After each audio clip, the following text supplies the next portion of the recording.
నమస్తే. ఇన్నాళ్ళు నన్ను సపోర్ట్ చేస్తూ, ఎంకరేజ్ చేస్తూ మీ ప్రేమని నాకు అందిస్తున్న ప్రతి ఒక్కరికి కృతజ్ఞతలు.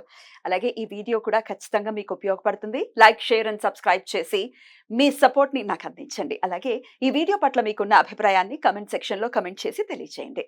ఇప్పుడు వీడియోని చూద్దాం. నమస్తే. Welcome to our channel. నేను పద్మిని. ప్రస్తుతం మనతో పాటు హిందూ జనశక్తి ప్రెసిడెంట్ లలిత్ కుమార్ గారు ఉన్నారు. మాట్లాడదాం. లలిత్ గారు నమస్తే అండి. నమస్కారం అండి. ఈ భగవద్గీతని ఈ మధ్య ఒకరు వీడియో కూడా వైరల్ అయింది. మొత్తం అంతా దాని తాత్పర్యాన్ని మార్చేసి కొంతమంది అవునండి. దాన్ని అమ్మటం కాదు, ఫ్రీగా ఫ్రీగా పంచిపెట్టడం. వస్తున్నారు. హ్మ్. గీతా జ్ఞానం అని చెప్పేసి గీతా ఒక జ్ఞానం బుక్. అని పంచిపెట్టడం. దాని లోపల జ్ఞానగంగ, తెరిచి సారీ, చూస్తే జ్ఞానగంగ. జ్ఞానగంగ. దాని లోపల తెరిచి చూస్తే అవాక్కైన వాళ్ళు, నిజంగా చదవని వాళ్ళు అయితే వాళ్ళకి అర్థం కాదు. ఏంటిది తేడాగా ఉంది అని అనిపిస్తుంది. బట్ చదివిన వాళ్ళకైతే తెలుస్తుంది. అరే ఇది గీత కాదు కదా అని చెప్పి. అది మీ దృష్టికి వచ్చింది డెఫినెట్ గా. ఖచ్చితంగా వచ్చిందండి. దాని మీద మేము కూడా యాక్షన్ తీసుకుంటున్నాం. కొన్ని చోట్ల వాళ్ళని ప్రశ్నించడం కూడా జరుగుతోంది. బాగా బాగా సర్క్యులేట్ అయ్యాయా? ప్రాబ్లం ఏంటంటే హిందువులతోటే పెద్ద ప్రాబ్లం అండి. వాడెవడో వస్తాడు ఫేస్బుక్ లో, మీ అడ్రస్, ఫోన్ నెంబరు, ఊరు, పేరు, డీటెయిల్స్ అన్ని ఇవ్వండి, నేను మీకు ఒక పుస్తకం ఉచితంగా పంపిస్తానంటాడు. అరే ఆ చెత్తకుండీలో వేసుకునే పుస్తకం ఈడ్స్తంటే ₹50 విలువ చేయదు, లేదు దాన్ని ఎందుకు ₹100 చేస్తాయి. ఉచితంగా తీసుకోవడం? దానికి ఉచితంగా తీసుకోవటం కోసం వీళ్ళు బుక్ ఉచితంగా తీసుకుంటున్నాం అనుకుంటున్నారు కానీ ఆడి వాడికి నీ పోస్టల్ అడ్రస్, ఫోన్ నెంబర్తో సహా నీ డీటెయిల్స్ వాడి చేతిలో పెడుతున్నావు అన్న విషయం అర్థమవుతుంది. హిందూ అది కదా అర్థం చేసుకోవాలి. ఏమంటే ఈ రోజున ఒక పర్సన్ వేరే బోట్స్ అంత క్లియర్గా ఒక స్పెసిఫిక్గా ఒకడికి వేరే చేతిలో పెడుతున్నారు అంటే రేపు నీ రియల్ టైమ్ సెక్యూరిటీకి ఎంత ఇబ్బంది అది ఆలోచించరా. అండ్ మోరోవర్ ఆ జ్ఞానగంగ అనే బుక్ చూస్తే లోపల నీతులు కాదు, మొత్తం బూతులు, అసలు ఆధ్యాత్మికతకి సంబంధం లేని విషయాలు ఉన్నాయి అక్కడంతా కూడా. మీ నా వరకు దగ్గర ఉంది, వచ్చిందా నా పుస్తకం? దగ్గర పుస్తకం ఉంది, నేను చదివాను కాబట్టి ఏమేమి మాట్లాడుతున్నాను. విషయాలు అందులో? దానిలో మనకి ఎట్లా ఉంటుంది అంటే సాధారణంగా బ్రహ్మ, విష్ణు, మహేశ్వరులు, ఆ విష్ణుమూర్తి అవతారం నుంచి వచ్చిన శ్రీకృష్ణ పరమాత్మ, ఇవి ఇట్లా చదువుతాం. కానీ వీళ్ళు ఎట్లా చెప్తారంటే కృష్ణుడి పైన వాళ్ళు ముగ్గురు ఉంటారు, వాళ్ళ ముగ్గురు పైన కబీర్ అనేవాడు ఒకడు ఉంటాడు, ఆ కబీర్ అందరికంటే గొప్ప దేవుడు అని చెప్పేసి చెప్తారు.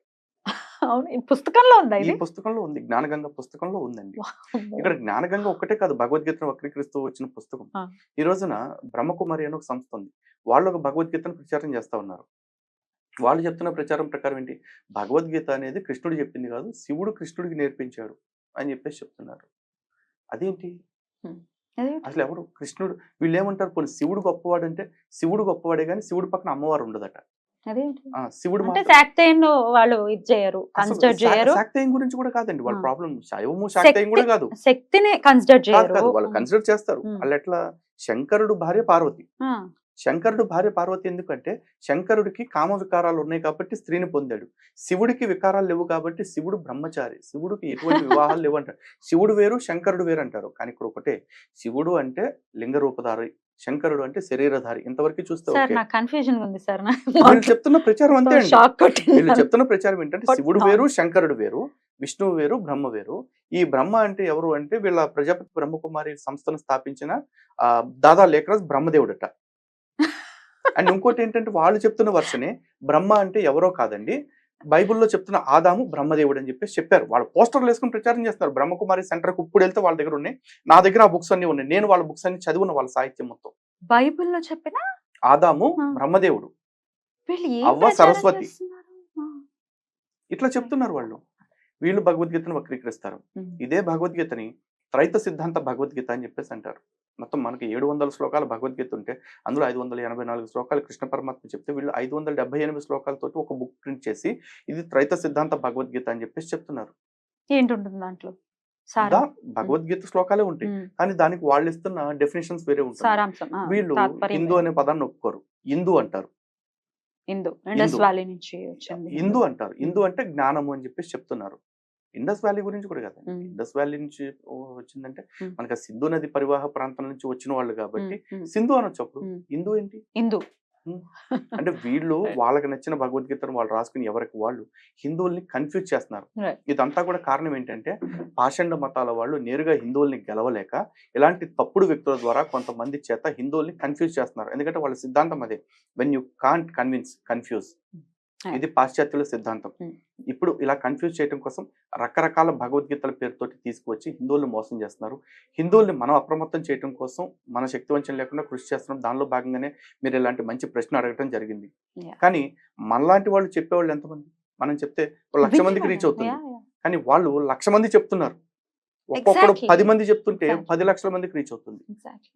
సో ఈ చైన్ సిస్టమ్ ని మనం బ్రేక్ చేయాలి, ఎట్లా లేకపోతే మన చేయగలమా నెట్వర్క్ అండి? సిస్టమ్ ని మనం డెవలప్ చేసుకుంటూ వెళ్ళాలి. డెఫినెట్ గా డెవలప్ చేసే హార్డ్ వర్క్ డెఫినెట్ గా చేస్తాము, బట్ బ్రేక్ చేయగలమా? ఖచ్చితంగా అండి. ప్రపంచంలో సాధ్యం కాదంటూ ఏది లేదు, బట్ ప్రయత్నం కావాలి. ఆ ప్రయత్నం మనం చిత్తశుద్ధిగా చేస్తున్నాం. లేకపోతే ఈ రోజు మీరు నన్ను కూర్చోబెట్టి ఇట్లాంటివి అడగాల్సిన అవసరం లేదు కదా. బ్రహ్మకుమారీస్ ని మీరు ఎదుర్కొన్నారా? వాళ్ళని వెళ్ళి ప్రశ్నించడం వాళ్ళని ఇట్లాంటివి ఏమైనా ప్రశ్నించడం జరిగిందా? జరిగింది. వాళ్ళు ఆల్రెడీ నా మీద కేసు పెట్టారు అండ్ కేస్ ఇస్ ఆన్. ఓ, ఇది కూడా ఉందా? మరి ఉందండి. మరి ఏం బోధిస్తున్నారండి వీళ్ళు? బ్రహ్మకుమారీలు బయట వాళ్ళకి చెప్తారండి, మనం అందరినీ ఆ, క్షమించాలి, మనం ఎవరిని హింసించకూడదని చెప్పేసి. దానికి కానీ సింబాలిక్ గానే కదా వైట్ నేను కలర్ శారీలు ప్రశ్నిస్తే వేసుకుని నేను ప్రశ్నిస్తే నా ప్రశ్నలకి సమాధానం ఈ రోజుకి చెప్పకపోగా నా మీద కేసులు పెట్టారు. ఇది వాళ్ళు. మరి రాఖీల పండగలప్పుడు వచ్చేసి అందరికి రాఖీలు కట్టేసి స్వీట్లు ఇచ్చేసి ఏం చేస్తున్నారు? మాయ అంటే చేస్తున్నారు, పైన పటారం లోన లొటారం. లొటారం మాయ చేస్తున్నారు. ఆ మాయలోంచి బయటకు తీసుకురావడం కోసం ఒక కేసు కాదు 100 కేసులు పడతాను, ఊరి శిక్షలకైనా సరే మేము వెనకాడట్లేదు. అట్లాంటివి జరగకూడదు. ఉమ్. డెఫినెట్ గా రామానుగ్రహం ఉన్న వాళ్ళకి ఖచ్చితంగా ఆయనే ఖచ్చితంగా అండగా జరుగుతుంది. ఉంటాడు, అందులో అంతే. ఎటువంటి సందేహం లేదు. ఖచ్చితంగా. రైట్ సార్, ఒకసారి ఏదైనా 4 మాటలు రాముడి గురించి చెప్పరా? ఒకటండి, రాముడి గురించి 4 మాటల్లో మనం చెప్పడం అనేది ఊరికే ఎప్పటికీ అయ్యేది పని కాదు. ఇప్పటికే అవ్వదు. అవును, కాకపోతే మీరు ఇచ్చిన రాముడు టైంలో యా ఇది అడగాలనిపించింది. అదైతే చెప్పండి, ఖచ్చితంగా మీరు ఎలా ఆరాధిస్తారు? ఒకసారి చెప్పండి, మీ ఆరాధన ఎలా ఉంటుంది? మనకి పూజ అది శాస్త్రం ఏమైనా మన చేసుకుంటారా? పెద్దవాళ్ళు చెప్తున్నారు ఉమ్, కదండి, ఉమ్. మాతా రామో మత్ పితా రామచంద్ర, స్వామి రామో మత్ సఖా రామచంద్ర, Right. సర్వస్వమేవో రామచంద్రో దయాళు. Right. Right. మనకి రాముడు తల్లి, రాముడు తండ్రి, రాముడు అన్న, రాముడి స్నేహితుడు, రాముడు సర్వస్వం మనకి.